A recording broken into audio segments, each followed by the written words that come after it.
Hi everyone. Today I'm going to be going over the legal problem merge intervals. First, let's read the question. Given an array of intervals where each element of the array is its own array or is another array and has two elements start and end, merge all of the overlapping intervals and return an array of the non-overlapping intervals that cover all the intervals in the input. So one thing I want to mention is that when you look at the two examples they provide for us, it looks like you might think like the subways are sorted in ascending order, but that's actually not the case. They didn't mention in the question that the subways, like the intervals, were going to be sorted. It just so happened that in these two particular cases, they were sorted. So the first step that we have to do is to sort the subways. And another thing is, like, if you look at example 2, you see that 1, 4 and 4, 5, they actually overlap because the end of one subway and the beginning of another subway are the same, right? So if if like this end of one subway and the beginning of another subway are the same, then that counts as overlap, and we have to merge them.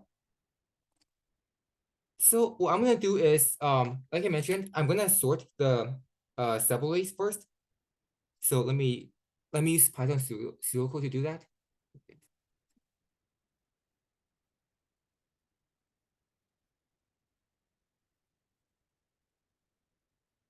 And this should be E. Okay. So this basically will sort the intervals with the subways in ascending order. And what I'm going to do is I'm going to take the first element of intervals and I'm going to extract the start and end values of it. So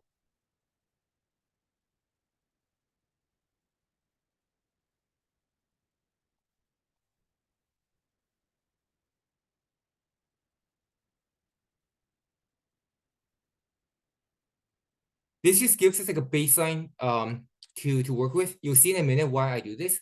And then I'm also going to have another array called result.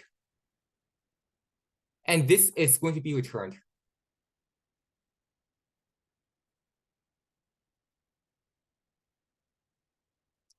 So what I'm going to do now is I'm going to loop through the rest of the elements in intervals. So from the second element onward, and I'm going to do a basic check basically. So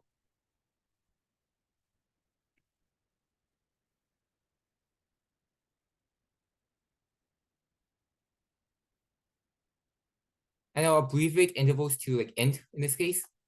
So if what I'm going to do now is I'm going to take the start and end values of this array. So I'll use S and E in this case.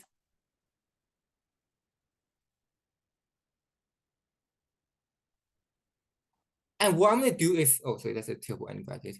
What I'm going to do is I'm going to have a check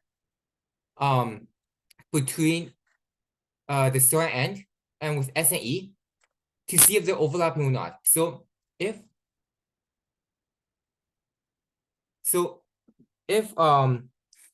S is greater than N, then that means there's no overlap, right?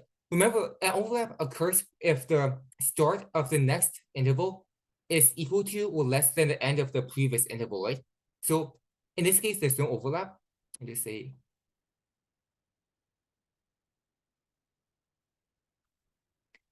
if there's no overlap, then what we do is we just append the start and end values to result.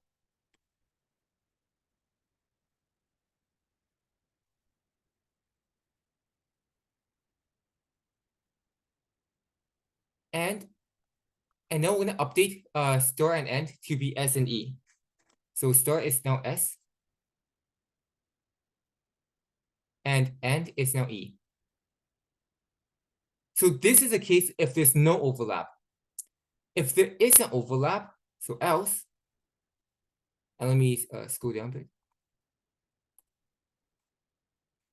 If there is an overlap, what we're gonna do is we're gonna update start and end such that start is the minimum between itself and S, and end is the maximum between itself and E.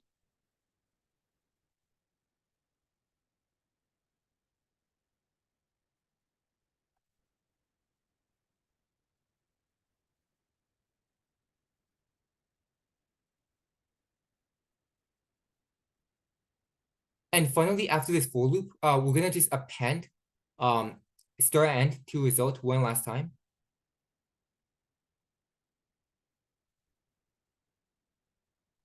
And then at the very end, we're gonna return result.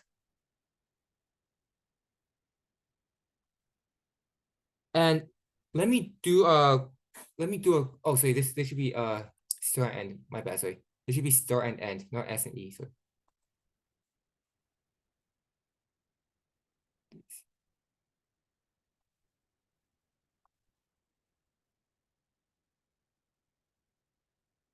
And now let me do an example.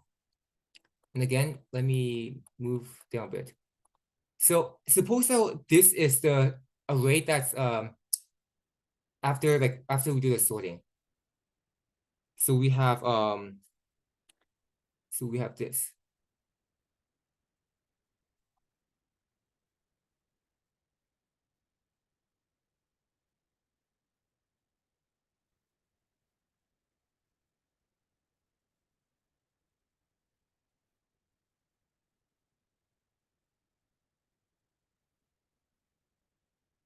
So assume that this is the array we have after we do the sorting, right?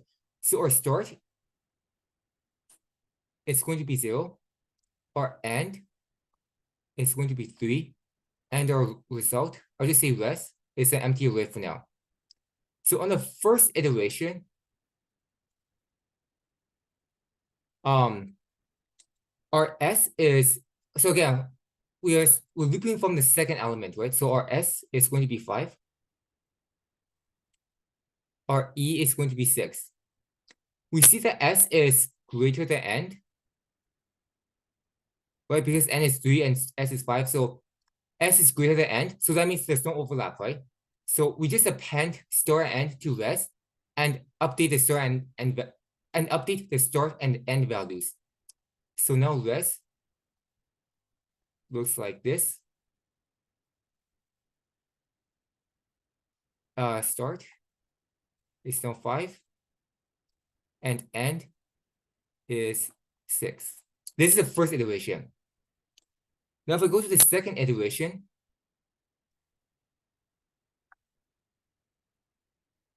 so in this case our S is 7 and our E is 8. And again, we see that S is greater than N. So S is 7 or N is 6. So S is greater than 7. So again, it's no overlap. So again, we just append the start and end value to res and update it. So this.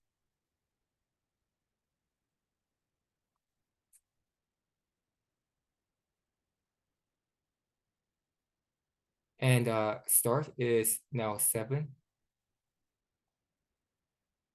And end is now 8. And on the third iteration,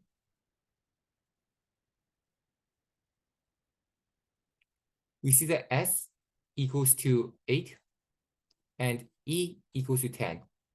In this case, our S equals to end, so there is an overlap. So in this case, we're going to update start end such that start is the minimum between the two and end is the maximum between itself and E. So start is going to be 7 and it's going to be 10. But remember that we have another final append statement here, right? So after the iteration, we're going to append the start and end value to res. So this is after the third iteration.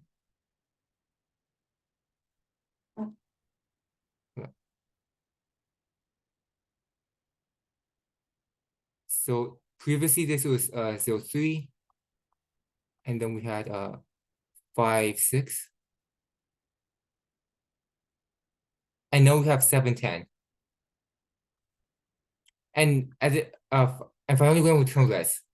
So let me go here and let me type out the code. So like I mentioned previously, the first let me move my mouse. The first step is to sort the intervals array so that it makes it easier for us to deal with. And we're gonna extract the start and end values from the first element of intervals to give us like a baseline to work with. And finally, we have the result array, and we're gonna be returning res at the end. So now we're gonna loop through the intervals array, starting from the second element. So again, we're gonna extract the start and end values from each subarray. And we're gonna do the comparison. If S is greater than N, that means there's no that means the start of the next with the current interval is greater than the end of the previous interval, right? So there's no overlap. So in this case, we just append the start and end value to res and update start and end. Otherwise, if S is less than or equals to N, that means that there is some overlap. That means that we have to update start to become the minimum between itself and S, and update end to be the maximum between itself and E. And finally, after the loop, we do another append statement.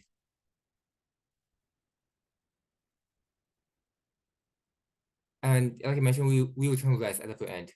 So let me do a quick demo to make sure I didn't mess anything up.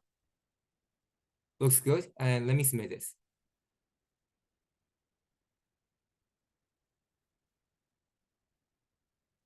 And yep, you can see that this is a valid solution. Thank you all for watching. I hope you learned something.